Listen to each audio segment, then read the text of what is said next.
ઓમ શ્રી ગણેશાય નમઃ. જય શ્રી કૃષ્ણ મિત્રો. આજે આપણે રામાયણ સાંભળીશું સંક્ષિપ્તમાં. બોલો શ્રી રામચંદ્ર ભગવાનની જય. બોલો શ્રી પવનપુત્ર હનુમાનની જય. મિત્રો, આ રામાયણ તો આમ તો ખૂબ જ લાંબી છે. એને સાંભળતા ઘણા દિવસો વીતી જાય છે, પણ આ જે આ રામાયણ હું મૂકવા જઈ રહી છું એ સંક્ષિપ્તમાં છે. જે તમે સાંભળશો તો એ પૂરું રામાયણ સાંભળ્યા બરાબર તમને ફળ મળશે. તો રામનવમીના પવિત્ર અવસર પર, પવિત્ર દિવસ પર આ સંક્ષિપ્તમાં રામાયણ ટૂંકમાં જે હું વર્ણન કરું છું એ તમે પૂરા ધ્યાનથી મનથી સાંભળજો અને બીજાને પણ શેર કરજો, પુણ્યના ભાગીદાર બનજો. ભગવાન શ્રી રામની કૃપા સદાય તમારા ઉપર બની રહેશે. તો બોલો રામચંદ્ર ભગવાનની જય. ભગવાન શ્રી રામ અવતારનું કારણ.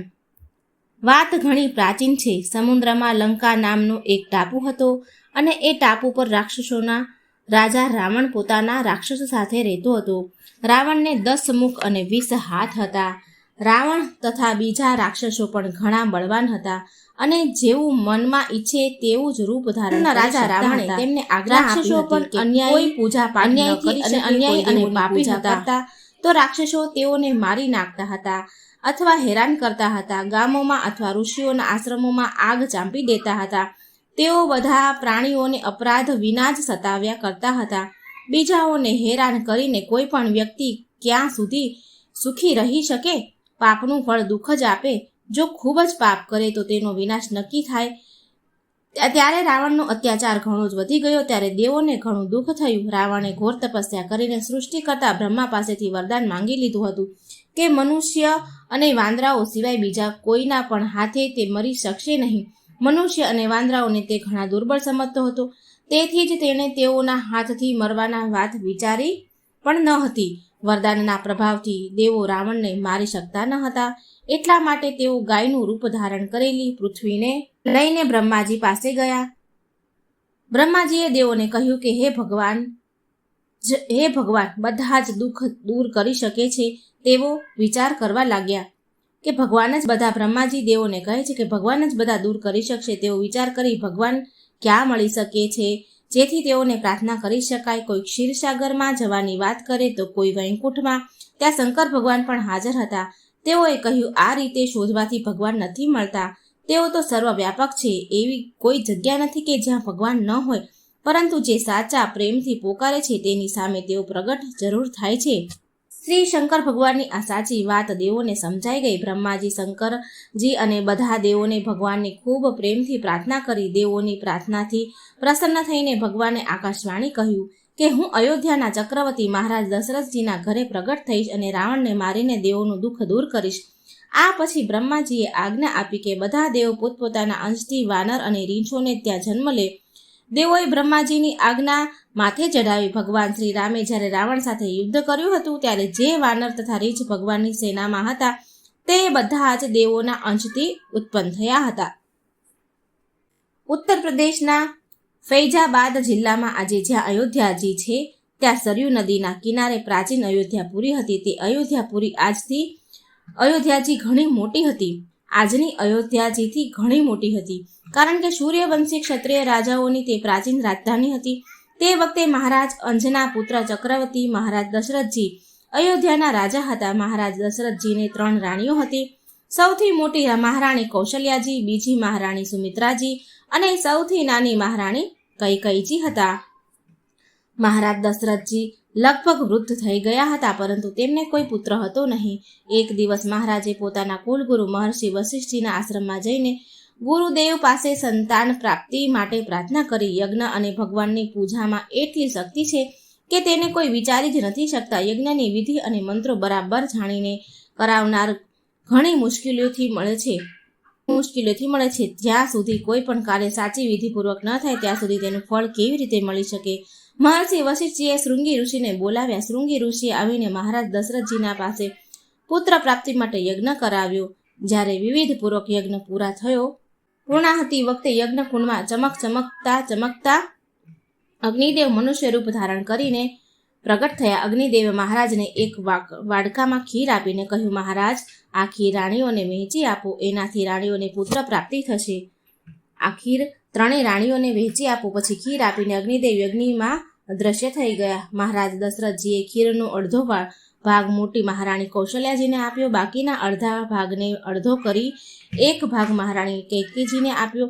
હવે ચોથા ભાગની જે ખીર વધી હતી તે ભાગ કરીને એક કૌશલ્યાજીને આપ્યો, અને જે ચોથા ભાગની જે ખીર વધી હતી તે સુમિત્રાજીને પણ ચોથો ભાગ ખીરનો ભાગમાં વહેંચી પ્રાપ્ત થઈ.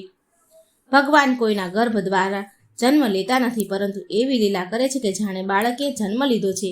આથી લોકો ભ્રમમાં પડીને ભગવાનને મનુષ્ય સમજવા લાગે છે. મહારાજ દશરથજીની ત્રણેય રાણીઓને એવું લાગવા માંડ્યું કે જાણે એ ગર્ભવતી થઈ ગઈ છે. ચૈત્ર સુદ નવમીની રોજ આજે પણ રામનવમી ઉજવવામાં આવે છે, કારણ કે આ જ દિવસે બરોબર બપોરના સમયે ભગવાન શ્રી રામ પ્રગટ થયા હતા. માતા કૌશલ્યાજી સામે શંખ, ચક્ર, ગદા અને પદ્મધારી ચતુર્ભુજ રૂપે ભગવાન પ્રગટ થયા. ભગવાનનું શરીર પરમ સુંદર મોરના કંઠ જેવા ચમકતા નીલવર્ણી રંગનું હતું. તેઓએ પીતાંબર ધારણ કર્યું હતું. ખાભા પર પીળો વીજળી જેવો ચમકતો દુપટ્ટો હતો. માથા ઉપર રત્નજડિત મુગટ ચમકી રહ્યો હતો. કાનમાં રત્નોના કુંડળ હતા. કમરમાં સોનાના મણિજડિત કંદોરા અને ચરણોમાં ઝાંઝર હતા. ભગવાનના શરીરના દિવ્ય પ્રકાશથી સંપૂર્ણ મહેલ ઝગમગી રહ્યો હતો. માતા કૌશલ્યાજી પોતાની સામે ચતુર્ભુજ રૂપધારી સાક્ષાત ભગવાનને જોઈને આશ્ચર્યચકિત થઈ ગયા. તેઓએ બંને હાથ જોડીને ભગવાનની સ્તુતિ કરી. ભગવાન બોલ્યા, માં, પહેલા તમે દેવ માતા અદિતિ હતા અને મહારાજ દશરથજી કશ્યપ ઋષિ હતા. આપ બંને ઘણા સમય સુધી ઘોર તપસ્યા કરીને મને પ્રસન્ન કર્યો અને પુત્રને રૂપે મેળવવાનું વરદાન માંગ્યું હતું. હવે એટલા માટે જ હું તમારો પુત્ર થઈ પ્રગટ થયો છું. માતા કૌશલ્યાજીએ પ્રાર્થના કરી, ભગવાન, જો આપ મારા પુત્ર રૂપે પ્રગટ થયા છો તો આપનું આ ચતુર્ભુજ છુપાવી દો અને બાળક બની જાઓ, જેથી મને આપને પુત્ર રૂપે મેળવવાનું સુખ મળે. માતાના આ કહેવાની સાથે જ વસ્ત્ર, આભૂષણ, શંખ, ચક્ર વગેરે તો અદ્રશ્ય થઈ ગયા અને ભગવાન નાના બાળક બનીને માતાના ખોળામાં રમવા માંડ્યા. મહારાજ દશરથજીને પુત્ર જન્મના સમાચાર મળવાથી ઘણો જ આનંદ થયો. રાજમહેલ તેમજ આખા નગરમાં ઉત્સવથી ધામધૂમ મચી ગઈ. બીજા દિવસે દશમના રોજ નાની રાણી કૈકેયીને પણ કૌશલ્યાજી જેવો નીલવર્ણી પુત્ર પ્રાપ્ત થયો, અને પછી સુમિત્રાજીને ગૌરવાણા અતિ સુંદર 2 જોડિયા પુત્ર પ્રાપ્ત થયા. નામકરણના સમયે મહર્ષિ વશિષ્ઠજીએ માતા કૌશલ્યાને લાલાનું નામ શ્રીરામ પાડ્યું. કૈકેયીજીના પુત્રનું નામ ભરત અને સુમિત્રાજીના મોટા પુત્રનું નામ લક્ષ્મણ તથા નાના પુત્રનું નામ શત્રુઘ્ન પાડ્યું. બાળપણ અને અભ્યાસ. સંસારમાં જેટલી સુંદર જ્ઞાન, બળ, બુદ્ધિ અને સારા ગુણો છે તે બધા ભગવાન પાસેથી જ આવેલા છે. તેઓનો અતૂટ અને અપાર ભંડાર તો સ્વયં ભગવાન જ છે. ભગવાન રામજીની સુંદરતાનું કોઈ પણ કેવી રીતે વર્ણન કરી શકે. નાના નાના ચારેય રાજકુમારો થોડા સમયમાં જ રાજમહેલમાં ઘૂંટણીએ ચાલવા લાગ્યા. માતાઓ મહારાજ તથા બીજા બધા લોકોએ કુમારોની બાળ છબી દર્શન પામીને ખુશ થયા હતા. બાળપણથી જ લક્ષ્મણજી શ્રી રામજી સાથે તેમજ શત્રુઘ્ન ભરતજી સાથે વધુ રહેવા લાગ્યા. થોડા મોટા થયા પછી ચારેય રાજકુમારો ઊભા થઈને ચાલવા લાગ્યા અને ધીરે ધીરે રમવા લાગ્યા. અયોધ્યાના બધા બાળકો તેઓની મિત્રતા કરીને પરમ સુખી થયા હતા. શ્રી રામજી રમકડા, વસ્ત્રો, આભૂષણ પોતાના મિત્રોને વહેંચતા હતા. રમતમાં એમ જ ઈચ્છતા હતા કે હું ભલે હારી જાઉં, પરંતુ મારા મિત્ર તથા ભાઈ જરૂર જીતે. ત્યારે ભરતજી પોતે હારી જતા અને શ્રીરામજી વિજયી થતા ત્યારે ઘણા ખુશ થતા હતા, પરંતુ જ્યારે તેઓ પોતે જીતતા હતા ત્યારે તેમને ઘણો સંકોચ થતો હતો. ત્રણેય ભાઈઓ શ્રીરામની સેવા કરતા તથા તેઓને ખુશ કરવાની ઈચ્છા હંમેશા રાખતા હતા. શ્રીરામજી હંમેશા ભાઈઓને સુખ આપવા તથા ખુશ રાખવાનો પ્રયત્ન કરતા હતા. નગરના લોકો રાજકુમારોને પોતાના પ્રાણ સમાન પ્રેમ કરતા હતા. રાજકુમારો બાળક હોવા છતાં પણ નાગરિકોમાં મોટાઓની જેમ આદરણીય હતા. તેઓ વડીલોને નમ્રતાથી પ્રણામ કરતા હતા, લોકોને ઇનામ વેચતા હતા અને બધાને પ્રસન્ન કરતા હતા. 6 વર્ષની ઉંમર થતાં જ રાજકુમારાના યજ્ઞોપવિત સંસ્કાર થઈ ગયા અને તેઓ કુલગુરુ મહર્ષિ વશિષ્ઠના આશ્રમમાં અભ્યાસ માટે ચાલ્યા ગયા. આજકાલની જેમ તે વખતે સ્કૂલો, કોલેજો ન હતી. વિદ્યાર્થીઓને ઘણા સમય નિયમપૂર્વક રહીને ગુરુદેવની સેવા કરવી પડતી હતી. કમરમાં મૂંજની એક દોરી બાંધેલી રહેતી હતી અને તેમાં કૌપની એટલે લંગોટી પહેરવામાં આવતી હતી. પાથરવા અથવા ખભા પર રાખવા માટે મૃગ ચર્મ રાખવામાં આવતું હતું. બસ આટલા જ કપડાં રાખવામાં આવતા હતા.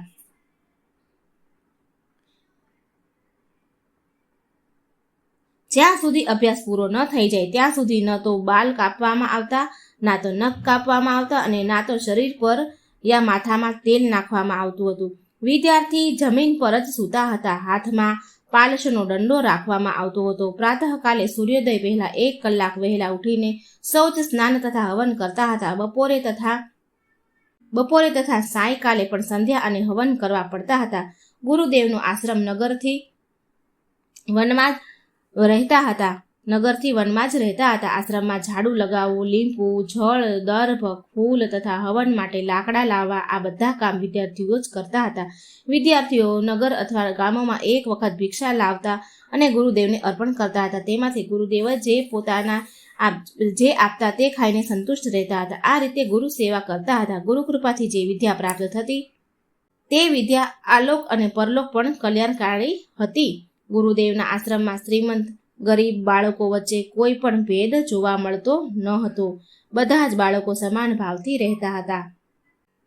ગુરુ કૃપાથી જે વિદ્યા મળતી હતી તે આલોક અને પરલોકમાં કલ્યાણકારી હતી. ભગવાન શ્રી રામ તો સર્વ વિદ્યાનું તથા જ્ઞાન સાગર જ હતા, પરંતુ મર્યાદા એ જ છે કે ગુરુદેવની સેવા કરીને જ વિદ્યા પ્રાપ્ત કરવી જોઈએ. એટલા માટે ભાઈઓ સાથે શ્રી રામ 6 વર્ષની ઉંમરે યજ્ઞોપવિત સંસ્કાર પછી મહર્ષિ વશિષ્ઠજીના આશ્રમમાં આવી પહોંચ્યા અને બ્રહ્મચાર્યના નિયમોનું પાલન કરીને ગુરુદેવની સેવા કરવા લાગ્યા. ઘણા થોડા દિવસોમાં તેઓએ ગુરુદેવના મુખથી સાંભળીને 4 વેદ, 4 ઉપવેદ, 6 શાસ્ત્ર, વેદના 6 અંગ, ઇતિહાસ, પુરાણ અને બધી કલાઓ શીખી લીધી. ગુરુદેવે રાજકુમારોને બધી વિદ્યાઓમાં નિપુણ થયેલા જોઈને ઘેર જવાની આજ્ઞા આપી. વિધિપૂર્વક ગુરુ દક્ષિણા દઈને અને સમાન વર્તન સંસ્કાર કરાવીને 4 રાજકુમારોને રાજધાનીમાં પાછા ફર્યા. મહર્ષિ વિશ્વામિત્રના યજ્ઞની રક્ષા. મહર્ષિ વિશ્વામિત્રે વનમાં આશ્રમ બનાવીને રહેતા હતા. ત્યાં બીજા અનેક ઋષિ મુનિઓ રહેતા હતા. જ્યારે મહર્ષિ વિશ્વામિત્રજીના આશ્રમમાં ઋષિઓ યજ્ઞ કરતા હતા ત્યારે મારીચ તથા સુબાહુ નામના રાક્ષસો પોતાની રાક્ષસી સેના સાથે યજ્ઞના ધુમાડો દેખતા જ દોડી આવતા હતા અને યજ્ઞમાં હાડકા, બાલ, મળ, મૂત્ર, લોહી વગેરે અપવિત્ર વસ્તુઓની વર્ષા કરીને આશ્રમ તથા યજ્ઞ સ્થાનને અપવિત્ર કરી દેતા હતા. મારીચ તથા સુબાહુ સગા ભાઈ હતા. તેઓ તાડકા રાક્ષસીના પુત્ર હતા. તેમની માતા પણ મુનિઓને ઘણું દુઃખ દેતી હતી. મારીચ તથા સાબુહુ રાવણના મુખ્ય સેવક હતા અને તેની આજ્ઞાથી રાક્ષસી સેના સાથે મહર્ષિ વિશ્વામિત્રના આશ્રમથી થોડે દૂર રહેતા હતા. ઋષિઓને તપસ્યાના તેજથી ડરીને એ રાક્ષસો આશ્રમમાં તો ઘૂસતા ન હતા, પરંતુ યજ્ઞના સમયે આકાશમાંથી ગંદી વસ્તુઓ નાખીને યજ્ઞનો નાશ કરતા હતા. મહર્ષિ વિશ્વામિત્ર ઈચ્છે તો શ્રાપ દઈને રાક્ષસોને ભસ્મ કરી શકતા હતા, પરંતુ ક્રોધ કરવાથી તપસ્યાનો નાશ થઈ જાય છે, એટલા માટે તેઓએ શ્રાપ આપ્યો નહીં. તે સર્વ ઋષિએ જાણી લીધું કે ભગવાને રાક્ષસનો નાશ કરવા માટે આ અયોધ્યામાં અવતાર ધારણ કર્યો છે. ત્યારે ઋષિએ વિચાર્યું કે અયોધ્યા જવાથી ભગવાનના દર્શન પણ થશે અને તેઓ દયામય મારી સાથે આવીને દુષ્ટ રાક્ષસોનો વધ પણ કરશે. તેટલા માટે તેઓ અયોધ્યા તરફ ચાલી નીકળ્યા. અયોધ્યા પહોંચ્યા પછી મહારાજ દશરથજીએ મહર્ષિ વિશ્વામિત્રના ચરણોમાં પ્રણામ કર્યા અને તેમને ઊંચા સિંહાસન પર બેસાડીને પૂજા કરી સ્વાગત સત્કાર થઈ ગયા. પછી ઋષિઓએ કહ્યું, મહારાજ, મને રાક્ષસો ખૂબ જ હેરાન કરે છે. એ દુષ્ટોનો નાશ કરવા માટે હું રામ લક્ષ્મણને પોતાની સાથે લઈ જવા આવ્યો છું. આપ આપના બંને કુમારોને મારી સાથે મોકલી આપો. મહારાજ દશરથ ઘણી ચિંતામાં પડી ગયા. પ્રાણથી પણ અધિક પ્યારા પોતાના પુત્રને રાક્ષસો સાથે યુદ્ધ કરવા માટે તેઓ મોકલવા ઈચ્છતા તો ન જ હતા. તેઓએ ઋષિને ખૂબ પ્રાર્થના કરી અને તેને સેના સાથે સ્વયં આવવાનું પણ કહ્યું, પરંતુ વિશ્વામિત્રજી તો શ્રી રામ લક્ષ્મણને જ લેવા આવ્યા હતા. મહર્ષિ વશિષ્ઠજીએ મહારાજાને સમજાવ્યું કે આ વિશ્વામિત્રજી મોટા પ્રતાપી તથા તપસ્વી છે. તેઓની સાથે જવાથી રાજકુમારોનું કોઈ પણ બગડી શકશે નહીં તો તે ક્રોધ દઈને શ્રાપ દઈને ઘણું મોટું નુકસાન કરી શકે છે. એટલા માટે તેઓની વાત માની જ લેવી યોગ્ય છે. મહારાજ દશરથજીએ ગુરુદેવની આજ્ઞા સ્વીકારી લીધી. એમણે બંને રાજકુમારોને મહર્ષિ વિશ્વામિત્રની સાથે જવાની આજ્ઞા આપી દીધી. પિતાજીની આજ્ઞા મેળવીને ભગવાન શ્રીરામે માતાજીની પાસે જઈને પ્રણામ કર્યા અને તેઓ પાસેથી પણ આજ્ઞા મેળવી. પછી કમરમાં ભાથો બાંધીને અને ખભા પર ધનુષ્ય રાખીને નાના ભાઈ લક્ષ્મણ સાથે તેઓ મહર્ષિ વિશ્વામિત્રજીના સાથે ચાલી નીકળ્યા. મારીચ અને સુબાહુની માતા તાડકા ઘણી ભયંકર રાક્ષસી હતી. તે કોલસા જેવી કાળી અને પર્વત જેવી વિશાળ કાયાવાળી હતી. તેના નિવાસ સ્થાનેથી કોઈ પણ આવતું જતું દેખાતું તો તે મારીને ખાઈ જતી હતી. જ્યારે મહર્ષિ વિશ્વામિત્રજી તથા શ્રી રામ લક્ષ્મણ તાડકાવનમાં પહોંચ્યા ત્યારે તેઓને જોતા જ તે ભયંકર રાક્ષસી જોરથી બરાડા પાડતી દોડી આવી, પરંતુ શ્રીરામે તુરંત ધનુષ્ય પર દોરી ચડાવીને એક બાણ ચડાવીને માર્યું અને તેનાથી તત્કાલ રાક્ષસીનું મસ્તક ફોડી નાખ્યું. બાણ લાગવાથી તે ઘણી જોરથી બૂમ પાડીને જમીન પર ઢળી પડી અને હાથ પગ પછાડીને મરી ગઈ. મહર્ષિ વિશ્વામિત્રજીએ શ્રીરામના આ અદ્ભુત પરાક્રમ જોઈને ખૂબ પ્રસન્ન થયા. ઘોર તપસ્યા કરીને મહર્ષિએ ઘણા દિવ્ય અસ્ત્ર શસ્ત્ર પ્રાપ્ત કર્યા હતા. આ દિવ્ય અસ્ત્ર શસ્ત્ર કોઈ હથિયાર ન હતા, મંત્ર જપ કરતા જ પ્રગટ થનારા અસ્ત્ર શસ્ત્ર હતા. તે બધા જ દિવ્ય અસ્ત્ર તેઓએ શ્રીરામને આપી દીધા અને મંત્ર તથા પ્રયોગ કરીને પ્રગટ કરીને બતાવી દીધા. ત્યાંથી ચાલીને તેઓ મહર્ષિ વિશ્વામિત્રજીના આશ્રમમાં આવ્યા. તે રાત્રે સવે વિશ્રામ કર્યો. બીજા દિવસે શ્રીરામે ઋષિઓને યજ્ઞ કરવાનું કહ્યું. ઋષિઓ યજ્ઞ કરવા લાગ્યા અને લક્ષ્મણજી સાથે શ્રીરામ ધનુષ્ય ચડાવીને સાવધાનીથી ઊભા રહીને યજ્ઞની રક્ષા કરવા લાગ્યા. જેવો યજ્ઞનો ધુમાડો આકાશમાં દેખાયો કે તરત મારીચ તથા સુબાહુ પોતાના બધા રાક્ષસ સૈનિકો સાથે અસ્ત્ર શસ્ત્ર લઈને બૂમ બરાડા કરતા આકાશ માર્ગે દોડ્યા. શ્રીરામે મોટી ભારે રાક્ષસી સેનાઓ જોઈ અને અણી વગરનું એક બાણ મારીચને માર્યું. તે બાણના ઘાથી મારીચ 100 યોજન 400 ગાંવ દૂર દરિયા કિનારે જઈ પડ્યો. પછી શ્રીરામે બીજું બાણ ચડાવી અગ્નિમંત્ર ભણીને છોડ્યું. તે અગ્નિશાસ્ત્રથી લપેટાયેથી સુબાહુ રક્ષણભરમાં બળીને ભસ્મ થઈ ગયો. જ્યાં સુધી શ્રીરામે એ બાણ છોડ્યા એટલી વારમાં શ્રી રામ લક્ષ્મણજીએ બાણોની એવી ઝાડી વરસાવી કે સૈન્યના બધા જ રાક્ષસોના શરીરના ટુકડા થઈ ગયા. ઋષિઓના યજ્ઞનું વિઘ્ન હંમેશા માટે દૂર થઈ ગયું. શ્રી જાનકી સ્વયંવર. એ દિવસોમાં સામાન્ય લોકોના લગ્ન તો આજની જેમ વિવિધપૂર્વક થતા હતા, પરંતુ રાજકન્યાઓના લગ્ન માટે સ્વયંવરનો રિવાજ પણ હતો. સ્વયંવર પણ 2 પ્રકારના હતા. એક પ્રકારના સ્વયંવરમાં તો પહેલા રાજકુમારોમાંથી કોઈ એકના ગળામાં રાજકન્યા વિજયમાળા પહેરાવી દેતી અને તેની સાથે તેનું લગ્ન કરાવવામાં આવતું હતું. બીજો પ્રકારનો સ્વયંવર એવી રીતનો હતો કે રાજકુમારીના પિતા કોઈ પણ પ્રતિજ્ઞા કરતા હતા, તે પ્રતિજ્ઞા પૂરી કરનારની સાથે જ રાજકુમારીના લગ્ન થતા હતા. આ રીતની વિવિધતા એ વખત સ્વયંવરમાં હતી. એ સમયે મિથિલા દેશના રાજા મહારાજ શિરધ્વજ જનકજી હતા. તેમની રાજધાની મિથિલા નગરી હતી, જેનું બીજું નામ જનકપુર હતું. એક વખત મિથિલા નગરીમાં દુષ્કાળ પડ્યો. ઋષિઓના આદેશથી વરસાદ માટે મહારાજ જનકે યજ્ઞ કરવાનો નિર્ણય કર્યો. યજ્ઞ ભૂમિને સોનાના હળથી સ્વયં યજમાને ખેડે તેવી વિધિ હોય છે. મહારાજ જનકની જ્યારે યજ્ઞ ભૂમિ ખેડી રહ્યા હતા ત્યારે સાધારણ અણી લગાવવાથી ભૂમિમાં એક પરમ સુંદર કન્યા પ્રગટ થઈ. અણીને સંસ્કૃત ભાષામાં સીત કહે છે. સીતથી પ્રગટ થવાના કારણે તે કન્યાનું નામ સીતા પડ્યું. મહારાજ જનકજીના પૂર્વજોને ભગવાન શંકરે પોતાનું ધનુષ્ય આપ્યું હતું. તે ધનુષ્ય મહારાજ જનકજીએ ત્યાં રાખવામાં આવ્યું હતું. મહારાજ દરરોજ તેમની પૂજા કરતા હતા. તે ધનુષ્ય એટલું ભારે હતું કે તેને 60 બળવાન પુરુષો પણ ઉંચકી શકતા ન હતા. મોટી થતા બચપણમાં એક દિવસ બાળપણમાં સીતાજીએ સખીઓ સાથે તે ધનુષ પાસે રમી રહી હતી.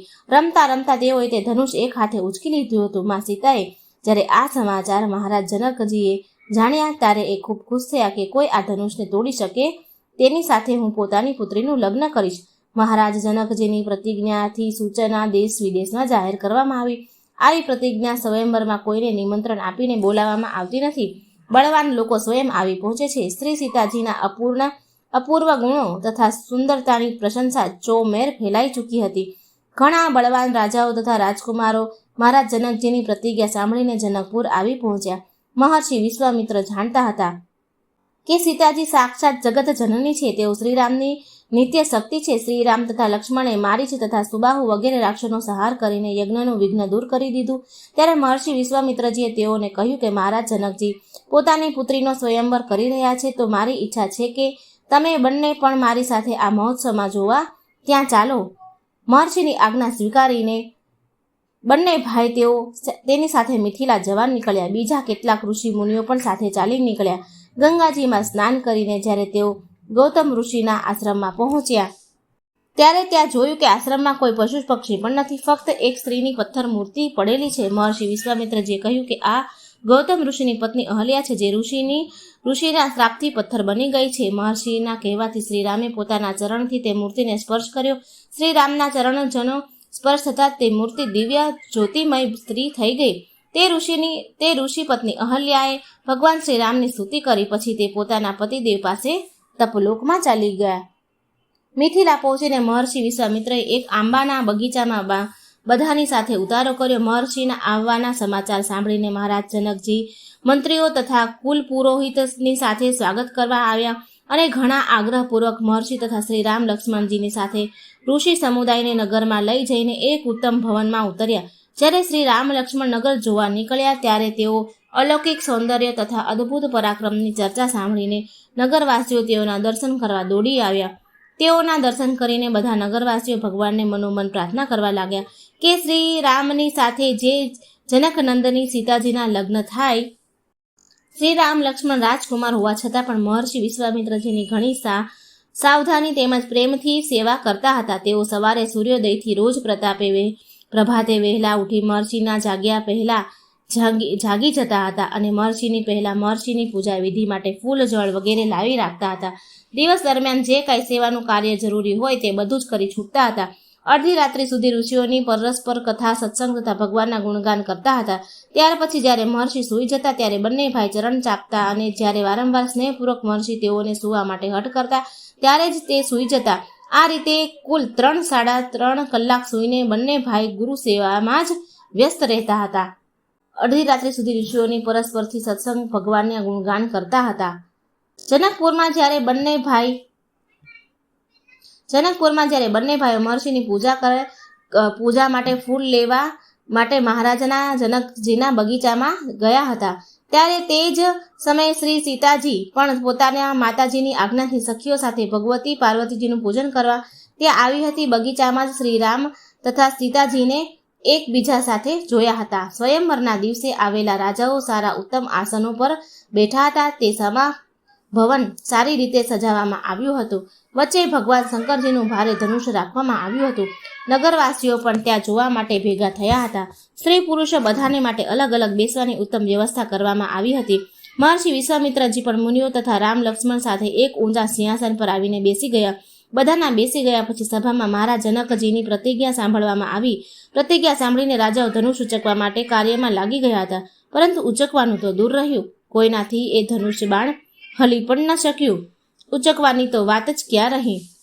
જ્યારે બધા રાજાઓ હારીને બેસી ગયા ત્યારે મહારાજ જનકજીને ઘણું દુઃખ થયું. તેઓને રાજાઓને ફટકારતા કહ્યું, હું જાણી ગયો કે હવે પૃથ્વી પર કોઈ વીર નથી. હું મારી પ્રતિજ્ઞા તોડી શકતો નથી. મારી પુત્રીનું લગ્ન થવાનું લખ્યું નહીં હોય, તેથી હું શું કરી શકું? હવે પછી કોઈ પોતાને વીર કહેવાનું સાહસ ન કરે. મહારાજ જનકજીની આવી વાત સાંભળીને લક્ષ્મણજીથી સહન થઈ શકે નહીં. તેઓને લાગ્યું કે આ તો શ્રી રામજીનું અપમાન છે. શ્રી રામજીનું અપમાન સહન કરી શકતા નથી. તેઓ ઊભા થઈને બોલી ઉઠ્યા, મહારાજ જનકજીએ શ્રી રામજીને હાજરીમાં ઘણી અયોગ્યતા વાત કરી છે. જો આપ મારા મોટા ભાઈને આજ્ઞા આપો તો આ ધનુષ તો શું, હું સુમેરુ પર્વતને પણ ઉખાડીને મૂળાની જેમ તોડીને ફેંકી દઈ શકું છું. શ્રી લક્ષ્મણજીની વાતોથી મહારાજ જનકજી પ્રસન્ન થયા. શ્રી રામ લક્ષ્મણજીને બેસી જવાનો ઇશારો કર્યો અને તેઓ ચૂપચાપ બેસી ગયા. ત્યારબાદ મહર્ષિ વિશ્વામિત્રજીએ શ્રી રામને ધનુષ તોડવા માટે આદેશ આપ્યો.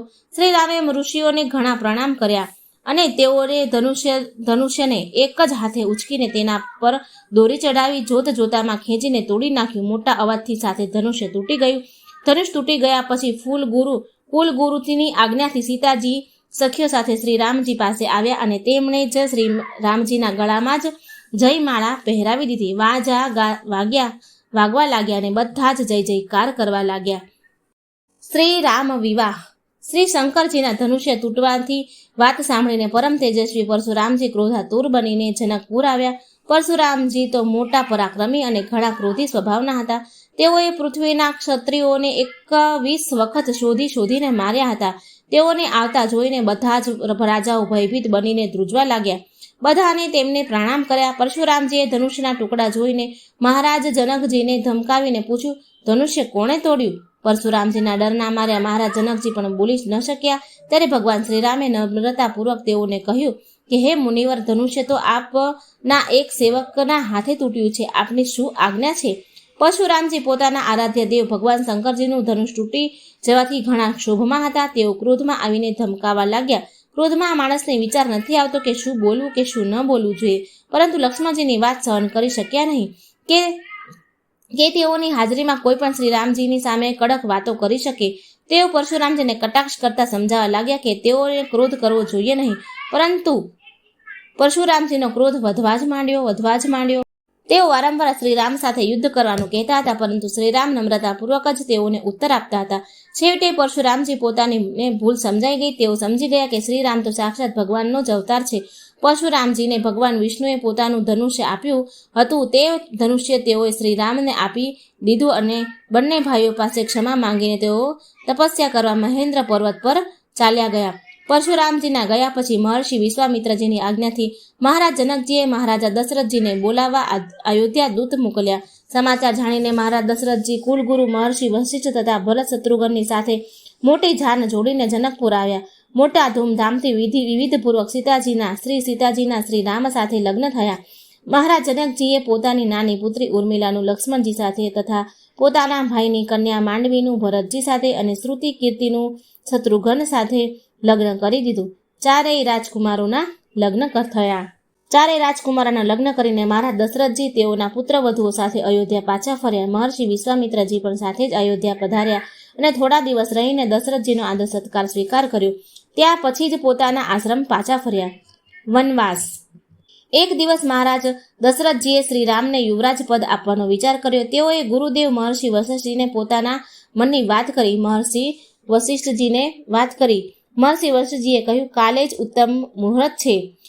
આ શુભ કાર્ય કાલે જ થઈ જાય તો ઘણું સારું છે. મહારાજના પૂછવાથી મંત્રીઓ તથા પ્રજાના આગેવાનોએ પણ શ્રીરામને તુરંત યુવરાજ બનવાની સલાહ આપી. બધા જ લોકો તો શ્રીરામજીને અત્યંત પ્રેમ કરતા હતા. બધા જ શ્રીરામને રાજગાદી પર બિરાજે એમ ઈચ્છતા હતા. નગરના ઉત્સવની તૈયારી થવા લાગી. ગુરુદેવે પણ શ્રીરામને તે દિવસ વ્રત તથા જરૂરી સંયમ પાળવા કહી દીધું. દેવોને ચિંતા થઈ કે જો શ્રીરામ યુવરાજ બની જાય તો રાવણને મારવાના કામમાં વિલંબ થઈ શકે. તેઓએ સરસ્વતી દેવીને પ્રાર્થના કરી. દેવોની પ્રાર્થનાથી શ્રી સરસ્વતી દેવીએ માતા કૈકેયીની મંથરા નામની કુંબળી દાસીને બુદ્ધિ બદલી નાખી. બુદ્ધિ બદલાઈ જવાથી તે દાસી શ્રીરામના યુવરાજ બનવાની વાત ઘણી ખરાબ લાગી. તે રાજમહેલમાં મહારાણી કૈકેયીની પાસે પહોંચી ગઈ અને રોતા તેણે શ્રીરામને યુવરાજ પદ આપવાની તૈયારીના સમાચાર સંભળાવ્યા. માતા કૈકેયી શ્રીરામને ખૂબ જ સ્નેહ કરતી હતી. તે આ સમાચાર સાંભળીને ઘણી જ પ્રસન્ન થઈ અને દાસી મંથરાને ઇનામ આપવા લાગી. પરંતુ તે દાસી તો રોતી જ રહી. તેણે ઇનામ લીધું નહીં. તે વખતે શ્રી ભરતજી નાના ભાઈ શત્રુઘ્ન સાથે પોતાના મોસાળ મળવા ગયા હતા. મંથરાએ કહ્યું, મહારાણી કૌશલ્યાજી ભરતને મોસાળ મોકલ્યા છે અને પોતાના પુત્રને ચૂપચાપ રાજ્ય અપાવી રહ્યા છે. ભરતને પાછા આવ્યા પછી તે જેલમાં પુરાવી દેશે અને આપને તેઓની દાસી બનીને રહેવું પડશે. પ્રથમ તો મહારાણી કૈકેયીએ મંથરાને ધમકાવી નાખી હતી, પરંતુ પછી સરસ્વતીએ તેઓની બુદ્ધિ ફેરવી નાખી. માં કૈકેયીની બુદ્ધિ ફેરવી. તેઓએ દાસી મંથરાને જૂઠી વાતો પર વિશ્વાસ ન કર્યો. મંથરાએ જ તેઓને શીખવાડી દીધું કે તેઓ કોપ ભવનમાં ચાલી જાય અને મહારાજ દશરથજી જ્યારે તેઓની પાસે આવે ત્યારે તેઓની પાસે પ્રતિજ્ઞા કરાવીને શ્રીરામને 14 વર્ષ માટે વનવાસ મોકલવા અને ભરતને યુવરાજ બનાવવાનું વરદાન આપી લઈ લે. રાજાઓ ત્યાં એક એવો જુદો મહેલ રાખવામાં આવતો હતો. રાજાઓના સમયમાં રાજપરિવારમાં કોઈને ક્રોધ આવે તો તે પોતાના ક્રોધ પ્રગટ કરવા માટે તે મહેલમાં ચાલ્યા જતા. કૈકેયીજીએ બધા ઘરેણાં ઉતારી નાખ્યા, મેલા વસ્ત્ર ધારણ કરી લીધા અને તે કોપ ભવનમાં જઈને ભૂમિ પર પડી રહી. જ્યારે રાત્રે દશરથજી કૈકેયીના મહેલમાં ગયા ત્યારે તેમને કોપ ભવનમાં જોઈને ઘણા દુઃખી થયા. મહારાજ દશરથજી કૈકેયીને ખૂબ પ્રેમ કરતા હતા. તેઓએ રાણી કૈકેયીને મનાવવા ઘણા પ્રયત્ન કર્યા. કૈકેયીએ કહ્યું, આપે મને 2 વરદાન આપીને કહ્યું હતું કે તે આજે આપો મને. વાત જાણે એમ છે કે એકવાર મહારાજ દશરથજી દેવોને મદદ કરવા સ્વર્ગમાં ગયા અને રાક્ષસો સાથે યુદ્ધ કરી રહ્યા હતા. તે વખતે મહારાજના રથની ધરી તૂટી ગઈ હતી. તે સમયે કૈકેયી પણ સાથે હતી. તેઓએ ધરીની જગ્યાએ પોતાનો હાથ લગાવી દીધો. યુદ્ધ પૂરું થયા પછી મહારાજને તે વાતની ખબર પડી ત્યારે તેઓએ કૈકેયીને 2 વરદાન માંગવાનું કહ્યું. તે વખતે કૈકેયીજીએ કહ્યું, પછી ક્યારેક માંગી લઈશ, જરૂર પડશે ત્યારે હું માંગી લઈશ. આજે તે પહેલા વરદાન પોતાના જ વરદાન માંગી રહી હતી. જ્યારે મહારાજ દશરથજીએ વરદાન આપવાની પ્રતિજ્ઞા કરી ત્યારે કૈકેયીજીએ કહ્યું, ભરતને રાજ્ય આપો અને રામને 14 વર્ષનો વનવાસ આપો. 14 વર્ષ વનમાં મોકલો. મહારાજ દશરથજી તો શ્રીરામના વનવાસની વાત સાંભળીને સ્તબ્ધ થઈ ગયા અને પછી તો એ મૂર્છિત થઈ ગયા. મહારાજ દશરથજી દરરોજ સવારે વહેલા પરોઢિયે ઉઠી જતા હતા. તે દિવસે જ્યારે તેઓને રાજમહેલમાંથી બહાર નીકળવામાં વાર લાગી ત્યારે લોકોને ઘણી ચિંતા થવા લાગી. મહામંત્રી સુમંતજી રાજભવનમાં ગયા. શ્રી કૈકેયીજીના કહેવાથી તેઓ શ્રીરામને ત્યાં બોલાવી લાવ્યા. મહારાજ દશરથજી તો કંઈ પણ કહ્યું નહીં, પરંતુ માતા કૈકેયી પાસેથી બધી વાતો સાંભળીને શ્રીરામે પિતાના વચન પાલન માટે સ્વયં ઘણા હર્ષ સાથે વનમાં જવાનું સ્વીકાર કરી લીધું. તેઓ વિદાય માંગવા માટે માતા કૌશલ્યાજી પાસે ગયા. શ્રી રામજીની સાથે વનમાં જવા માટે શ્રી જાનકીજી તેમને શ્રી લક્ષ્મણજી પણ તેની સાથે તૈયાર થઈ ગયા. શ્રી રામ અને મા સીતા પણ શ્રી રામ સાથે જવા તૈયાર થયા. શ્રી રામે તેઓને ખૂબ જ સમજાવ્યું, પરંતુ વનમાં આવવાનો અત્યંત આગ્રહ જોઈને સાથે લીધા. આ વાત નગરમાં જાહેર થઈ ગઈ હતી. નગરવાસીઓએ આ દુઃખદ સમાચાર સાંભળ્યા તો ઘણા વ્યાકુળ થઈ ગયા. ઘણા લોકોએ રાણી કૈકેયીને સમજાવી, પણ તેની પોતાની હઠ છોડી નહીં. માતાજીની રજા લઈને શ્રી રામ, સીતાજી અને શ્રી લક્ષ્મણજી સાથે કૈકેયીના પાસે આવ્યા. ત્યાં તેઓએ ઘરેણા તેમજ રાજશ્રી વસ્ત્રો ઉતારી દીધા અને મુનિઓના વસ્ત્ર વક્કલ પહેરી લીધા. ત્યાંથી તેઓ બહાર નીકળ્યા. મહારાજ દશરથજીને સુમંતજીને મોકલ્યા કે તેઓ શ્રીરામને રથમાં બેસાડીને લઈ જાય. સુમંતજીના કહેવાથી શ્રી રામ, લક્ષ્મણજી તથા શ્રી સીતાજી રથમાં બેઠા. શ્રીરામના વિયોગમાં દુઃખી નગરવાસીઓ રોતા કકડતા પણ ઘર બહાર છોડીને શ્રીરામની પાછળ ચાલી નીકળ્યા. થોડે દૂર જઈને શ્રીરામ રથ રોકી લીધો. તે દિવસે ત્યાં બધા જ લોકો રોકાઈ ગયા. જ્યારે રાત્રે બધા સૂઈ ગયા ત્યારે શ્રી રામે મંત્રી સુમંતજીને ચૂપચાપ રથ હાંકવાનું કહ્યું. બધા સૂતા હતા ત્યારે ચૂપચાપ રથ હાંકવાનું કહી દીધું, કારણ કે નગરવાસીઓ સાથે વનમાં દુઃખ ભોગવે તે શ્રી રામ ભગવાન ઈચ્છતા ન હતા. એટલે સવારમાં વહેલી સવારે પ્રાતઃકાળે જ્યારે બધા સૂતા હતા, કોઈ જાગ્યું ન હતું. તે જાગે એની પહેલા શ્રીરામજી નીકળી ગયા. બધા જાગ્યા ત્યારે ઘણી બધી શોધ કરી, પરંતુ તેઓને રથનો પત્તો લાગ્યો નહીં. તેઓ નિરાશ થઈને અયોધ્યા પાછા ફર્યા. રાત્રે જ રથમાં બેસીને શ્રી રામ, સીતાજી અને લક્ષ્મણજીને સાથે ગંગાજીના કિનારે શૃંગવેરપુર પહોંચી ગયા. અહીં નિષાદ રાજગૃહ શ્રી રામનું સ્વાગત કર્યું અને તેઓને નગરમાં પધારવા પ્રાર્થના કરી, પરંતુ પિતાના વચનોની મર્યાદા રાખવા માટે શ્રી રામ નગરમાં ન ગયા. તેઓ રાત્રે એક વૃક્ષ નીચે રહ્યા. સવારે મંત્રી સુમંતજીને રથ સાથે અયોધ્યા પાછા ફરવાનું કહ્યું અને નૌકા દ્વારા સીતાજી તથા શ્રી રામ, લક્ષ્મણજી સાથે ગંગા પાર કરીને તેઓ પગપાળા જ વનમાં નીકળ્યા. પ્રયાગ પહોંચ્યા પછી મહર્ષિ ભારદ્વાજજીએ શ્રી રામજીનો સત્કાર કર્યો. ત્યાંથી શ્રી યમુનાજીને પાર કરીને તેઓ મહર્ષિ વાલ્મીકીના આશ્રમમાં પહોંચ્યા. મહર્ષિએ શ્રી રામને ચિત્રકૂટમાં નિવાસ કરવાની સલાહ આપી. વાલ્મીકી આશ્રમથી ચાલીને શ્રી રામ ચિત્રકૂટ આવ્યા. ત્યાં પયરીવની નદીના કિનારે કામદગીરી પાસે તેઓના માટે વનવાસી કોલ ભીલ લોકોએ પૂર્ણ કુટીરો બનાવી દીધી. મહર્ષિ અત્રિનો આશ્રમ પણ થોડો જ દૂર હતો. બીજા ઋષિમુનિઓ પણ ત્યાં રહેતા હતા. શ્રી રામ ચિત્રકૂટમાં રહેવા લાગ્યા. ઋષિમુનિ તથા વનવાસી લોકો તેઓ સાથે અત્યંત પ્રેમ કરતા હતા અને બધા તેઓની સુવિધાનું પૂરું ધ્યાન રાખતા હતા. શ્રી રામ મુનિઓનું બધી રીતે સન્માન કરતા હતા. વનવાસીઓ ઉપર તેઓનું પુત્ર જેવો સ્નેહ હતો. શ્રી રામ ભરત મિલન. મહામંત્રી સુમંતજી કોઈ રીતે અયોધ્યા પાછા ફર્યા. જ્યારે મહારાજ દશરથજી આ સમાચાર મળ્યા કે શ્રીરામ, લક્ષ્મણ સાથે સીતાજી ત્રણેયમાંથી કોઈ પણ પાછા આવ્યા નથી, ત્યારે એટલું બધું દુઃખ થયું કે તેઓના પ્રાણ પંખેરું શરીરમાંથી ઉડી ગયા. મહર્ષિ વશિષ્ઠજીએ મહારાજ દશરથજીના શરીરને તેલમાં ડુબાડીને રાખી દીધું અને ભરતજીને બોલાવવામાં તેમના મોસાળ કૈકેયી દેશ દૂત મોકલી દીધા. ગુરુદેવ બોલાવ્યા છે એવો સંદેશ દૂતો પાસેથી સાંભળીને ભરતજી, શત્રુઘ્નજી સહિત તુરંત મોસાળમાંથી ચાલી નીકળ્યા અને અયોધ્યા આવી પહોંચ્યા. દૂતોએ બીજા કોઈ સમાચાર કહ્યા ન હતા, પરંતુ નગરીની સુમાસુમ દશા જોઈને તેઓની આશંકા થઈ. ફક્ત મહારાણી કૈકેયીએ જ તેઓનું સ્વાગત કર્યું. ઘણા ઉત્સવથી કૈકેયીએ પોતાની બધી કરતૂત ભરતજીને અત્યંત કહી સંભળાવી. પિતાજીના પરલોકવાસના સમાચાર સાંભળીને ભરતજી અત્યંત વ્યાકુળ થઈ ગયા. જ્યારે શ્રી રામના વનવાસની વાત સાંભળી ભરતે ત્યારે તો તેમના દુઃખની સીમા જ ન રહી. તેઓએ પોતાની માતાને ઘણી ધિક્કારી. શત્રુઘ્ને એ મંથરાને એક લાત મારી અને તેને ચોટલો પકડીને ઘસડવા લાગ્યો. તેઓ તેને ખૂબ મારત, પરંતુ ભરતજીએ દયા કરીને તેમને એવું કરતા રોકી દીધા. ત્યાંથી ભરતજી શત્રુઘ્ન સાથે માતા કૌશલ્યા પાસે આવ્યા. તેઓએ કૈકેયી સાથે બોલવાનું જ બંધ કરી દીધું અને પૂરા 14 વર્ષ જ્યાં સુધી શ્રી રામ અયોધ્યા પાછા ન ફર્યા ત્યાં સુધી તેઓએ કૈકેયી સાથે બોલ્યા જ નહીં.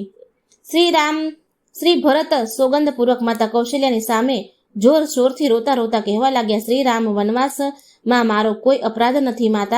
માતા કૌશલ્યાજી ભરતને પણ શ્રી રામ જેટલો જ સ્નેહ કરતા હતા. તેઓને ભરત પર જરા પણ શંકા ન હતી. તેઓએ ભરતને આશ્વાસન આપ્યું. મહર્ષિ વશિષ્ઠની આજ્ઞાથી ભરતજીએ પિતાના શરીરને અગ્નિ સંસ્કાર કર્યો અને મૃત્યુ પછી થનારા બધા જ કર્મ વિધિ પૂર્વક કરાવ્યા. મહારાજ દશરથજીના અન્ય જ્યેષ્ઠ સંસ્કાર થઈ ગયા પછી એક દિવસ બધા લોકો એકઠા મળીને ગુરુદેવજી, વશિષ્ઠના મહામંત્રી સુમંતજી, માતા કૌશલ્યાજી તથા રાજસભાના બધા જ સભ્યોએ ભરતજીને કહ્યું, મહારાજ દશરથજીને આપને રાજ્ય આપ્યું છે. જ્યાં સુધી શ્રી રામ વનવાસમાંથી પાછા ન ફરે ત્યાં સુધી તો તમારે પ્રજાનું પાલન અવશ્ય કરવું જ જોઈએ. શ્રી રામ ભરતજીએ ખૂબ નમ્રતા સાથે સૌને પ્રાર્થના કરી આ રાજ્ય લેવાનો સ્વીકાર કર્યો. તેઓએ શ્રી રામની પાસે વનમાં જવાની તથા તેઓને મનાવીને લાવવાની ઈચ્છા પ્રગટ કરી. આ વાતથી બધાને ઘણી ખુશ થયા, પ્રસન્ન થયા. શ્રી રામનો વનમાં જ રાજ્યાભિષેક કરી દેવાનો વિચાર પાક્કો થઈ ગયો. રાજ્યાભિષેકની બધી સામગ્રી સાથે લઈ જવા આવી. નગરમાં ફક્ત રક્ષણ માટે કેટલાક લોકો રહ્યા. બાકીના બધા જ ભરતજી સાથે શ્રીરામના દર્શન માટે વનમાં ચાલી નીકળ્યા. શ્રી ભરતજી સાથે ઘણા લોકો હતા. હાથી, ઘોડા, રથ પણ ઘણા હતા. જ્યારે ભરતજી શૃંગેરીપુર પાસે પહોંચ્યા ત્યારે નિષાદ રાજગૃહને શંકા થઈ કે ખૂબ મોટી સેના સાથે ભરતજી શ્રીરામને વનમાં દુઃખ આપવા અથવા યુદ્ધ કરીને મારી નાખવામાં વિચારતો નહીં જતો હોય ને. પ્રથમ તો ગૃહ ભરતજી સાથે યુદ્ધ કરવાનો વિચાર કર્યો, પરંતુ પછીથી ભરતજીને મળીને તેમના વિચાર જાણી લેવા જ ઠીક રાખ્યું.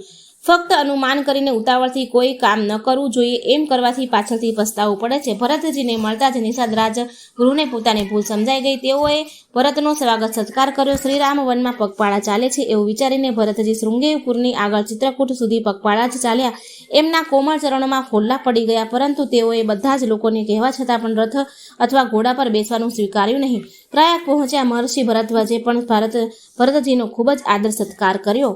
આ રીતે ભરતજી ચિત્રકૂટ પહોંચ્યા. મહારાજ દશરથજીના સ્વર્ગવાસના સમાચાર જનકપુર પર પહોંચી ગયા હતા. મહારાજ જનકજીને દૂત મોકલીને અયોધ્યાના સમાચાર મંગાવ્યા અને ભરતજીના ચિત્રકૂટ જવાની વાત સાંભળીને તેઓ પણ પોતાના પરિવાર, મંત્રી તથા સેવકો સાથે ચિત્રકૂટ આવ્યા. ચિત્રકૂટમાં અયોધ્યા અને મિથિલાના બધા જ લોકો પડાવ નાખીને ઘણા દિવસો સુધી રોકાયા. શ્રી રામે બધાને યથાયોગ્ય સન્માન સત્કાર કર્યા. મહર્ષિ વશિષ્ઠ, મહારાજ જનકજી તથા બધા જ લોકો ઈચ્છતા હતા કે શ્રીરામ અયોધ્યા પાછા ફરે, પરંતુ ધર્માત્મા લોકો કોઈને પણ સત્ય તથા ધર્મના નિયમ છોડવાની હઠ કરતા નથી. બધાએ શ્રીરામ પર જ નિર્ણય કરવાનો ભાર મૂક્યો. શ્રીરામે ભરતજીને સમજાવ્યું કે પિતાજીની આજ્ઞાનું પાલન બધાએ કરવું જોઈએ. છેવટે ભરતજીએ સ્વીકાર કરી લીધું કે આપ પોતપોતાનું કોઈ ચિહ્ન પ્રતિનિધિ રૂપ આપશો તો હું પાછો જઈશ. શ્રીરામે પોતાના ચરણ પાદુકાઓ આપી દીધા અને તે દઈને ભરતજીને બધાની સાથે વનમાં પાછા ફર્યા. ભરતજી બધાની સાથે વનમાંથી પાછા ફરી ગયા. મહારાજ જનકજી કેટલાક દિવસો અયોધ્યા રહીને મિથિલા ચાલ્યા ગયા. ભરતજીને નંદીગ્રામમાં રાજ સિંહાસન પર શ્રીરામની ચરણ પાદુકા પધરાવી દીધી. રાજ પરિવાર તથા નગરના રક્ષણોના ભાર શત્રુઘ્નને સોંપી દીધા. જમીનમાં ખાડો ખોદીને તેમાં દર્ભ બિછાવીને તેઓ તે કુશ પર જ રાત્રિનો સમય થોડો વિશ્રામ કરતા હતા. શ્રીરામની ચરણ પાદુકાનું પૂજન કરતા અને રામ નામનો જપ કરતા તેઓ તપસ્યા કરવા લાગ્યા. ગાયને ખવડાયેલા જવના દાણા જ્યારે ગોબરમાંથી નીકળતા ત્યારે તેને ગૌમૂત્રમાં ઉકાળવામાં આવતા. આ રીતે ઉકાળેલા જવનું જ ભરતજી ભોજન કરતા હતા. 14 વર્ષ સુધી કઠોરમાં કઠોર તપસ્યા કરતા ભરતજી શ્રી રામજીના આગમનની પ્રતીક્ષા કરવા લાગ્યા. સીતા હરણ. ભગવાન શ્રીરામે વિચાર્યું કે ચિત્રકૂટમાં રહેવાથી અહીંયા અયોધ્યાના લોકો વારંવાર આવતા જ રહેશે. તેથી મહર્ષિ અત્રિના આશ્રમમાં ગયા અને તેઓની આજ્ઞા મેળવીને વનમાર્ગ દક્ષિણની તરફ ચાલવા લાગ્યા. ચાલી નીકળ્યા. તેઓએ રસ્તામાં વિરાધ નામના અસુરને માર્યો. સરભંગ તથા સુતિક્ષીણ મુનિના આશ્રમમાં થઈને તેઓ દંડકારણ્યમાં ઋષિ શ્રેષ્ઠ અગસ્ત્યજીના આશ્રમમાં આવી પહોંચ્યા. અગસ્ત્યજીની સંમતિથી શ્રીરામે પંચવટીમાં ઘાસની ઝૂંપડીમાં લક્ષ્મણ તથા સીતાજી સાથે નિવાસ કર્યો. એક દિવસ રાવણની બહેન શૂર્ણપંખા વનમાં ફરતી હતી. શ્રીરામના આશ્રમ સાથે પહોંચી ગઈ. તેણે માયાથી ઘણું સુંદર રૂપ ધારણ કર્યું અને શ્રીરામને પહોંચી ગઈ. શ્રીરામ પાસે પહોંચી તેઓની સાથે લગ્ન કરવાની વાત કહી. શ્રીરામની પાસે પહોંચી તેઓની સાથે લગ્ન કરવાની વાત કરી તો શ્રીરામજીએ તેને લક્ષ્મણ પાસે મોકલી દીધી. લક્ષ્મણજી પણ સમજી ગયા કે તે રાક્ષસી છે. જ્યારે શૂર્ણપંખાએ જોયું કે બંને ભાઈઓમાંથી કોઈ પણ તેની સાથે લગ્ન કરવા ઈચ્છતા નથી, ત્યારે પોતાનું ભયંકર રૂપ પ્રગટ કરીને સીતાજીને મારવા દોડી. તે વખતે શ્રીરામજીના સંકેતથી લક્ષ્મણજીએ તેના નાક કાપી નાખ્યા. નકટી બૂચી શૂર્ણપંખા રોતી બૂમો પાડતી ખરદૂષણથી પાસે ગઈ. ખરદૂષણ અને ત્રિશિરા સગા ભાઈ હતા. તેઓ રાવણના સામંત હતા અને તેઓની પાસે 14,000 રાક્ષસોની સેના હતી. શૂર્ણપંખાએ ખરદૂષણને જણાવ્યું કે લક્ષ્મણે અપરાધ વગર તેને નાક કાપી નાખ્યા છે. ખરદૂષણ પોતાની સંપૂર્ણ સેના લઈને યુદ્ધ કરવા દોડી આવ્યા. રાક્ષસોની ઘણી મોટી સેના જોઈને સીતાજીને શ્રીરામે એક ગુફા મોકલી દીધી. સીતાજીને ગુફામાં મોકલી દીધા અને લક્ષ્મણજીને તેમની રક્ષા માટે મૂક્યા તથા સ્વયં રાક્ષસો સાથે યુદ્ધ કરવા તૈયાર થઈ ગયા. ભયંકર યુદ્ધ થયું. થોડી જ વારમાં શ્રીરામે ખરદૂષણ, ત્રિશિરા તથા તેમની સંપૂર્ણ સેનાનો સંહાર કર્યો. ખરદૂષણને મારી નાખ્યા પછી શૂર્ણપંખા લંકામાં ગઈ. રાવણે શૂર્ણપંખાની બધી વાત સાંભળી. રાવણ મોટો વિદ્વાન હતો. તે સમજી ગયો કે ખરદૂષણ જેવા બળવાન રાક્ષસોને કોઈ સાધારણ મનુષ્ય મારી શકે નહીં. જરૂર ભગવાને જ અવતાર લીધો છે. ભગવાનના હાથે મરવાથી પણ મોક્ષ મળે છે. એમ વિચારીને રાવણે શ્રીરામ સાથે શત્રુતા કરવાનો નિર્ણય કર્યો. મહર્ષિ વિશ્વામિત્ર યજ્ઞ રક્ષણ વખતે શ્રીરામે અણી વગરનું બાણ મારીને મારીચ રાક્ષસને સમુદ્ર કિનારે ફેંકી દીધો હતો. આ મારીચ ઘણો માયાવી હતો. રાવણ મારીચ પાસે ગયો અને તેણે મારીચને સીતાજીને ચોરી લાવવાના કામમાં મદદ કરવાનું કહ્યું. પ્રથમ તો મારીચે રાવણને સમજાવવાનો પ્રયત્ન કર્યો, પરંતુ જ્યારે રાવણે મારી નાખવાની ધમકી આપી ત્યારે મારીચે મદદ કરવાનું સ્વીકારી લીધું. ભગવાન શ્રી રામ સર્વજ્ઞ છે. તેઓએ રાક્ષસોનો સંહાર કરવા માટે જ અવતાર ધારણ કર્યા હતા. તેઓ જાણતા હતા કે રાવણ સીતાજીને ચોરવા આવશે, એટલા માટે તેઓએ સીતાજીને અગ્નિદેવને સોંપી દીધા હતા અને એક માયાવી સીતા બનાવીને પોતાની પાસે રાખી. હવે આગળની બધી વાતો માયાની બનેલી સીતાજીની છે.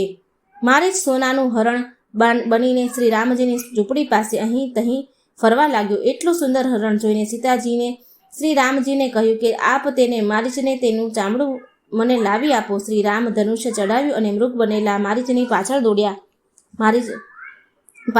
મારીચને ઘણી દૂર સુધી દોડતો ચાલી નીકળ્યો. ઘણા દૂર જઈને શ્રી રામે તેના પર બાણ ચલાવ્યું. બાણ વાગતા જ મારીચે મૃગ રૂપ છોડી દીધું અને પોતાના રૂપમાં પ્રગટ થઈને મરતા કપટથી તેણે જોરથી લક્ષ્મણજીનું નામ લઈને બૂમ પાડી. દૂરથી મારીચનો પોકાર સીતાજીએ સાંભળ્યો એટલે સમજ્યા કે શ્રી રામ કોઈ સંકટમાં છે અને લક્ષ્મણજીને બોલાવી રહ્યા છે. તેઓએ લક્ષ્મણજીને મોટા ભાઈની પાસે જવાનું કહ્યું. શ્રી લક્ષ્મણજી સીતાજીને એકલા છોડીને જવા ઈચ્છતા ન હતા, પરંતુ સીતાજીએ ઘણી હઠ પકડી એટલે મંત્ર ભણીને સીતાજીની ચારે બાજુ લક્ષ્મણ રેખા ખેંચી તેઓ શ્રી રામ પાસે ચાલી નીકળ્યા. રાવણ છુપાઈને બધું જોઈ રહ્યો હતો. લક્ષ્મણજી ગયા પછી તે એક સાધુના વેશમાં આવ્યો. જ્યારે સીતાજી તેને ભિક્ષા આપવા લાગ્યા ત્યારે તેણે લક્ષ્મણ રેખા બહાર આવવાનું કહ્યું. રાવણને સાધુ સમજીને સીતાજી ભિક્ષા આપવા જેવા રેખાને ઓળંગી બહાર આવ્યા કે તુરંત પોતાનું રૂપ પ્રગટ કર્યું. રાવણે અને સીતાજીને પકડીને આકાશ માર્ગે ઉડનારા રથમાં બેસી ગયું. શ્રી સીતાજી રોતી વિલાપ કરતી હા રામ હે રામ હે રામ એમ પુકારતી જતી હતી. તેમનું રુદન સાંભળીને ગિધરાજ જટાયુએ રાવણને પડકાર કર્યો. જટાયુ મહારાજ દશરથજીના મિત્ર હતા અને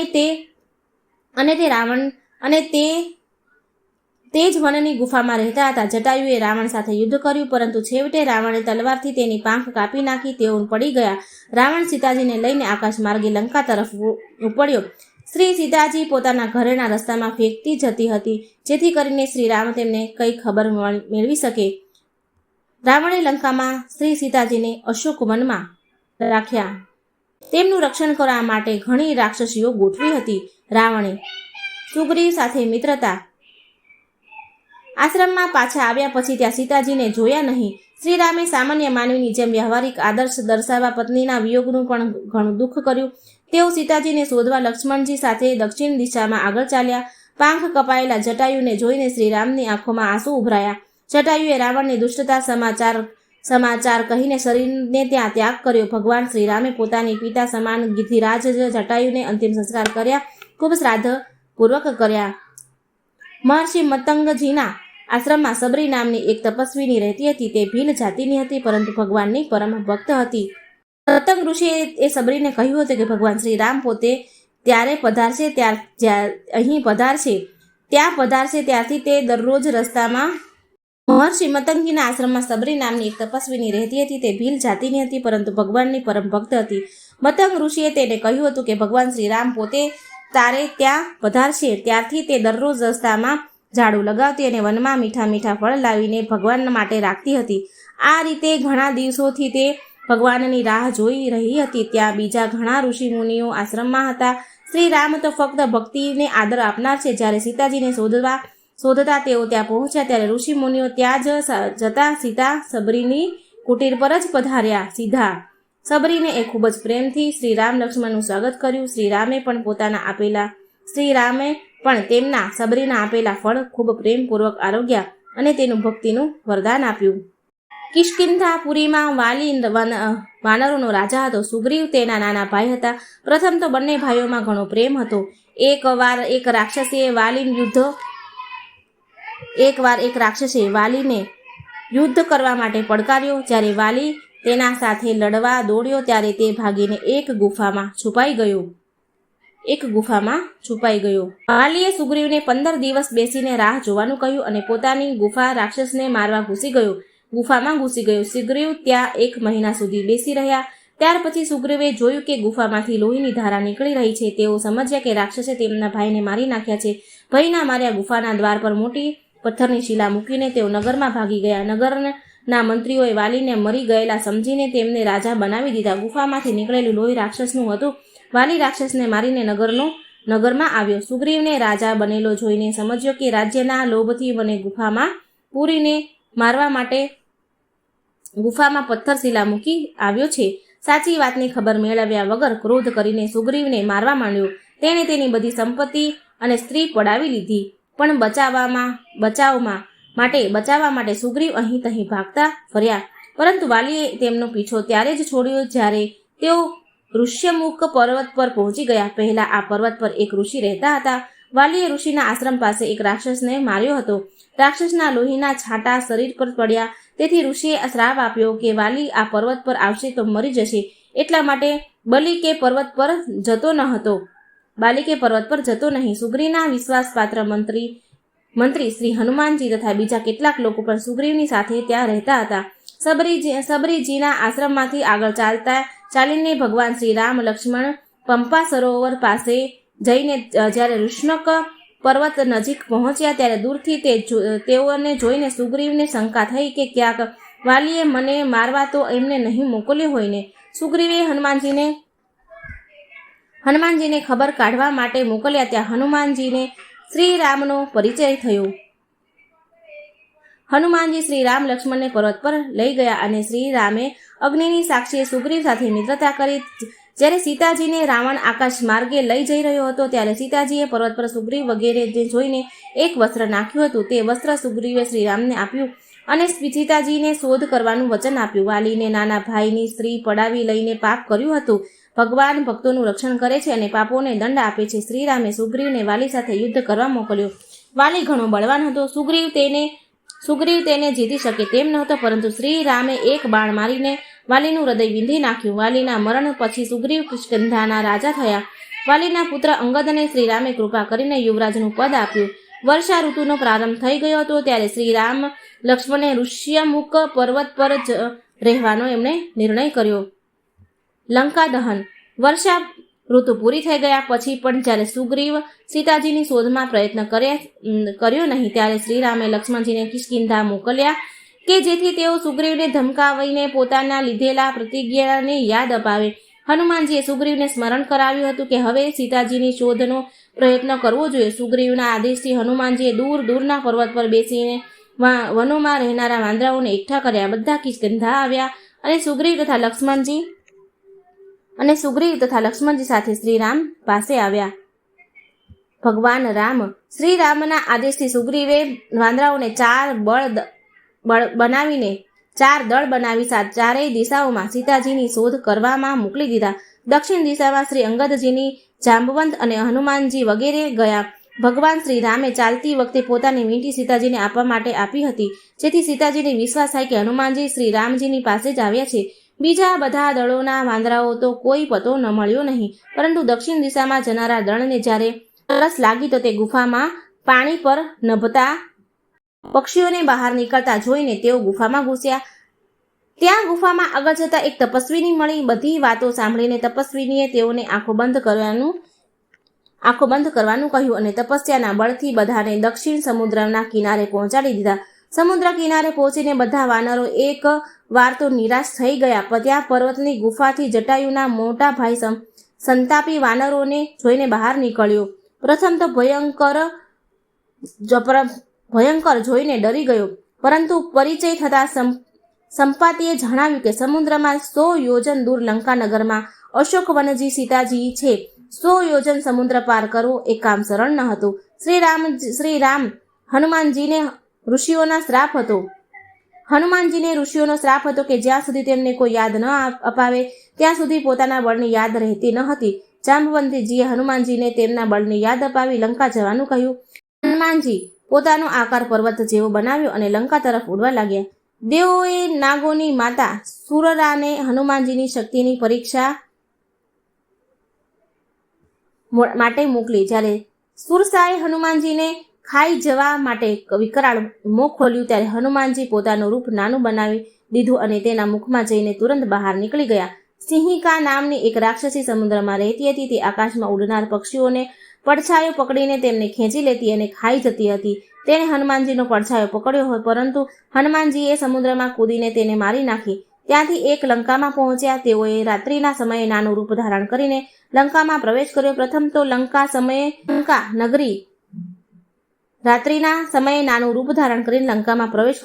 તો લંકા નગરીનું રક્ષણ કરનાર રાક્ષસીઓ તેઓને રોક્યા, પરંતુ જ્યારે તેઓએ એક મુક્કો મારીને વ્યાકુળ બનાવી દીધા પણ રસ્તો છોડી દીધો. શ્રી હનુમાનજીએ લંકામાં બંધાધર જોયા, પરંતુ તેઓએ સીતાજીને ક્યાંય પણ જોયા નહીં. છેવટે પરોઢીએ વિભીષણજીને રામ નામનો જપ કરતા જોઈને તેઓ તેમની પાસે ગયા. વિભીષણજી પાસે શ્રી સીતાજીનો પત્તો મળતા હનુમાનજી અશોક વનમાં આવ્યા અને જે વૃક્ષ નીચે સીતાજી બેઠા હતા તેના ઉપર છુપાઈને ચડી ગયા. જ્યારે પહેરો ભરવાવાળી રાક્ષસીઓ દૂર ચાલી ગઈ ત્યારે હનુમાનજી શ્રી રામજીની વીંટી સીતાજી સમક્ષ નાખી. વીંટી જોઈને સીતાજીને ઘણું આશ્ચર્ય થયું. પછી હનુમાનજી નીચે ઉતર્યા. તેઓએ સીતાજીને શ્રી રામના પૂરા સમાચાર આપ્યા અને ધીરજ ધારણ કરાવી. હનુમાનજીએ સીતાજીને આજ્ઞા મેળવીને અશોક વનમાં ફળો ખાવાનો તથા વૃક્ષો તોડવાનો પ્રારંભ કરી દીધો. તેઓ રાવણને મળીને જ જવાનું ઈચ્છતા હતા. વનમાં રક્ષક રાક્ષસો દોડી આવ્યા. તેઓ હનુમાનજીની સેના રહિત રાવણ પુત્ર અક્ષયકુમારને પણ મારી નાખ્યો. છેવટે રાવણનો મોટો પુત્ર મેઘનાદે બ્રહ્માસ્ત્ર દ્વારા હનુમાનજીને મૂર્છિત કરીને બાંધ્યા અને રાવણની રાજસભા લઈ ગયા. શ્રી હનુમાનજીએ રાવણને ઘણો સમજાવ્યો કે સીતાજીને પરત સોંપી દે. શ્રીરામજીની ક્ષમા માંગવામાં જ તેનું કલ્યાણ છે, પરંતુ રાવણ એવી શિખામણ ક્યાં માનવા વાળો હતો. પ્રથમ તો તેણે હનુમાનજીને મારી નાખવાની આજ્ઞા આપી, પરંતુ વિભીષણજીએ સમજાવ્યું કે દૂતને મારવો જોઈએ નહીં. રાવણની આજ્ઞાથી રાક્ષસોએ હનુમાનજીની પૂંછડીએ કપડાં લપેટી ઘીમાં ડબોળી તેમાં આંગ ચાંપી દીધી. હનુમાનજીએ પોતાનું રૂપ વિરાટ બનાવી દીધું. પોતાની બળતી પૂંછડી વડે કૂદ કરીને રાક્ષસોના ઘરને બાળવા લાગ્યા. વિભીષણના ઘર સિવાય એમણે આખી લંકા ફૂંકી મારી. લંકા સળગાવીને સમુદ્રમાં પૂંછડી ઓલવી નાખી. પછી હનુમાનજી સીતાજી પાસે આવ્યા. સીતાજીને તેમને રામજીને આપવા માટે પોતાના માથામાં પહેરવાના ચૂડામણી આપી. ત્યાંથી કૂદીને હનુમાનજી સમુદ્ર પર આવ્યા અને અંગદ, જાંબવંત વગેરેની સાથે ભગવાન શ્રી રામ પાસે પહોંચીને સીતાજીને આપેલી ચૂડામણી આપીને બધા સમાચાર સાંભળ્યા. રાવણ વધ. શ્રી સીતાજીના સમાચાર સાંભળીને શ્રી રામે કપિરાજ, સુગ્રીવજી તથા પૂરી વાનર સેના સાથે લંકા પર ચઢાઈ કરવા માટે યાત્રા આરંભી. શ્રીરામની સેના અસંખ્ય મોટા મોટા બળવાનો વાનરો તેમજ રીછ હતા. હનુમાનજી અંગદ, જાંબવંત, નીલ, નલ, દ્વિવિદ, મયંગ, ગય, ગવાઈ, ગવાક્ષ વગેરે મુખ્ય વીર સેનાઓ નાયકો પણ એટલા બધા હતા કે તેઓની ગણતરી થઈ શકે તેમ હતી નહીં. આ મોટી સેના સાથે શ્રી રામ લક્ષ્મણ સમુદ્ર કિનારે પહોંચી ગયા. ત્યાં લંકામાં વિભીષણે રાવણને સમજાવ્યું કે સીતાજીને શ્રી રામને સોંપી દેવા જોઈએ એવું સમજાવ્યું. રામ રાજ્ય. શ્રી ભરત અયોધ્યામાં એક દિવસ ગણી રહ્યા હતા. તેઓએ દૂર દૂર સુધી સમાચાર આપવા માટે દૂતો નિયુક્ત કર્યા હતા. જ્યારે ફક્ત એક જ દિવસ શ્રી રામના આવવાનો બાકી રહ્યો હતો, શ્રી રામના વનવાસમાં 14 વર્ષ પૂરા થવામાં રહી ગયો હતો એક દિવસ, ત્યારે ભરતજીને ઘણી વ્યાકુળતા થઈ ગઈ. પરંતુ શ્રી રામે હનુમાનજીને અગાઉ મોકલી દીધા હતા. હનુમાનજીએ ભરતજીને શ્રી રામના આગમન સમાચાર આપ્યા. સંપૂર્ણ અયોધ્યામાં જાણે આનંદનો સમુદ્ર લહેરાવા લાગ્યો. ચિત્રકૂટમાં પ્રાપ્ત થયેલી શ્રી રામના તે પાદુકાઓ માથા પર લઈને ભરતજી પોતાના મોટા ભાઈનું સ્વાગત કરવા બ્રાહ્મણો, મંત્રીઓ તથા નગરવાસીઓ સાથે આગળ ચાલ્યા. ભગવાન શ્રી રામની ઈચ્છા અનુસાર પુષ્પક વિમાન નીચે ઉતર્યું. આટલા લાંબા સમય પછી અયોધ્યાના લોકો શ્રી રામ સીતાજીના લક્ષ્મણ સાથે જોઈને આનંદમાં ડૂબી ગયા. શુભ મુહૂર્તમાં શ્રી રામ રાજ સિંહાસન પર બિરાજમાન થયા. ભગવાન શ્રી રામના રાજ્યમાં પ્રજાની કોઈ પણ વ્યક્તિ ને કોઈ પણ દુઃખ થતું નહીં. કોઈ પણ પ્રકારનું પાપ કરતું ન હતું. કોઈ પણ પ્રજાને દુઃખ હતું જ નહીં. લડાઈ ઝઘડો તો થતો જ ન હતો. કોઈના મનમાં પણ કોઈ ખરાબ વિચાર આવતા ન હતા. બધા લોકો સંયમી, ત્યાગી, પરોપકારી, દયાળુ અને ધર્માત્મા હતા. બધાના ઘર ધન ધાન્યથી ભરપૂર હતા. કોઈને કોઈ રોગ થતો હતો કે ન ચિંતા ન હતી. રામ રાજ્ય એટલું ઉત્તમ હતું કે આપણે પણ બધા જ લોકો તેને યાદ કરીએ છીએ. કોઈને કોઈ રોગ નહીં, કોઈ ચિંતા નહીં. ભગવાન શ્રી રામે લગભગ 11,000 વર્ષ રાજ્ય કર્યું. અંતે તે સમય આવ્યો જ્યારે તેઓને પોતાના અવતાર રૂપને છુપાવીને પોતાના દિવ્ય ધામ સાકેત જવાનું હતું. સારા ખોટા માણસો બધા હોય છે. અયોધ્યા કોઈ ધોબીની સ્ત્રી કોઈ કામ માટે રાત્રે પોતાના સંબંધીના ઘરે જઈ રહી હતી. બીજા દિવસે ધોબી પોતાની સ્ત્રીને ક્રોધમાં ધમકાવી રહ્યો હતો કે શ્રી રામ જેવી રીતે બ્રાહ્મણના ત્યાં રહેલી સીતાને પોતાને ઘેર રાખી તેવી રીતે હું તને મારા ઘરમાં રાખીશ નહીં. તું મારા ઘરમાંથી નીકળી જા. ધોબીએ એની પત્નીને આવા વચન કીધા. આ વાત ગુપ્તચરોએ ભગવાનને કહી. શ્રી સીતાજી નિર્દોષ હતા, પરંતુ રાજાનો ધર્મ પ્રજાને ધર્મ પર સ્થિર રાખવાનો હતો. રાજા ધર્મ પ્રજાને સ્થિર રાખવાનું કામ કરતા હતા. ક્યાંક લોકો સદાચાર છોડવા ન માંડે એમ વિચારીને શ્રી રામ લક્ષ્મણજીને કહે છે કે તમે સીતાજીને વનમાં મૂકી આવો. ઈચ્છા ન હોવા છતાં પણ મોટા ભાઈની આજ્ઞાથી લક્ષ્મણજીએ સીતાજીને રથમાં બેસાડીને વનમાં મૂકી આવ્યા. તેનાથી જ સીતાજીને તો અપાર દુઃખ થયું જ, સાથોસાથ શ્રીરામને પણ ઘણું જ દુઃખ થયું. પરંતુ પ્રજા ધર્મના શંકા કરીને ધર્મ ભ્રષ્ટ ન થાય એટલા માટે જ તેઓએ આ મોટો ત્યાગ કરવો પડ્યો હતો. સીતાજીને મહર્ષિ વાલ્મીકીએ જોયા તો તેઓ તેમને પોતાના આશ્રમ લઈ ગયા. ત્યાં સીતાજી ઋષિની પુત્રીની જેમ રહેવા લાગ્યા. જ્યારે તેઓ વનમાં મૂકી આવ્યા ત્યારે તે ગર્ભવતી હતા. ત્યાં તેઓને કુશ, લવ નામના 2 જોડિયા પુત્ર થયા. શ્રી રામ જ્યારે અશ્વમેઘ યજ્ઞ પ્રારંભ કર્યો ત્યારે લવ કુશ અશ્વમેઘના ઘોડો પકડી લીધો. ઘોડાની રક્ષા શત્રુઘ્નજી તથા ઘણા સૈનિકો કરી રહ્યા હતા. યુદ્ધમાં લવકુશે શત્રુઘ્નજીને તથા સૈનિકોને હરાવી દીધા અને હનુમાનજીને ત્યાં સુગ્રીવને બાંધીને પોતાની માતા પાસે લાવ્યા. મહર્ષિ વાલ્મીકીએ લવકુશને સંપૂર્ણ રામાયણ ભણાવી હતી. તેને તેઓ મધુર સ્વરથી